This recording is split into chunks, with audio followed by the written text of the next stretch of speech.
this video ay share ko sa inyo ang aking video. May nag-request kasi sa aking YouTube channel dito sa HBR Phase 5, Hillsview Phase 5 sa Block 4 Lot 26, si Sir Motorix 637.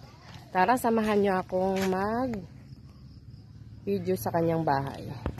Ito ang bahay ni Sir Motorix 637. Kasi hindi ko ma-identify kung ano ang totoo niyang pangalan. Kasi nakalagay sa kanyang comment ay Motorix 637. Sir, ito na po yung inyong bahay.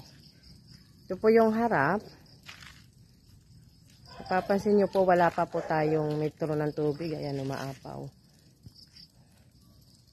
Bukas kasi yung yung developer ng tubig. Yan. Ito po yung harap nyo. Hindi ako makakapasok, sir, kasi sarado yung inyong pintuan. Ayan, may nakikita kayong bukas na. Ayan. Jealousy. Ayan po yung loob ng bahay nyo. Hindi rin ako makapunta sa likod kasi medyo, madamo. Saka, alam ko, sarado yung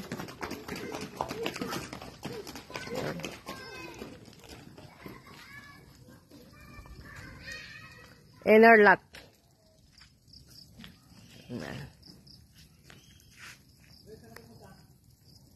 Alam ko to, bagong gawa lang to eh. Ito yung bahay na dati ay bumagsak, nagkaroon ng crack. Maganda yung pagkakagawa ng bahay nyo kasi may tie beam to. Alam ko may tie beam. Hindi katulad sa bahay namin na walang tie beam. Dahil nga last year, yung ginawa ito, bumagsak. Parang bumagsak yung lupa. Binago nila. Maganda yung pagkakagawa nito. Parang katulad ng block 27 or 28. May tie beam. Ayan. Pag may time kayo, sir, pasyalan nyo yung bahay nyo. Pero safe sa area natin dito kasi ko halos magkalapit lang tayo. 2 kanto lang. Kasi block 12 ako eh. Likod ako ng main road. Ayan. 2 kanto lang bahay na namin, makikita mo. Ayan, mapapansin, update ko kayo sa tubig. Ayan, mapapansin nyo, ito ang tubig. Maapaw. Masisira yung lagayan ng metro. Alam ko inaayos nila yan. Unti-unti nilang inaayos.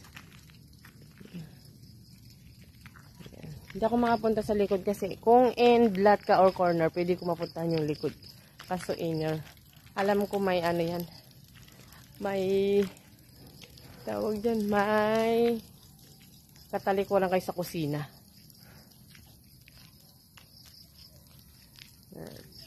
Ang lang, medyo umangat lang yung jealousy nga isa. So, hanggang dito na lang, sir, ang aking video. Thank you so much sa iyong pag-request na silipin ko ang iyong bahay.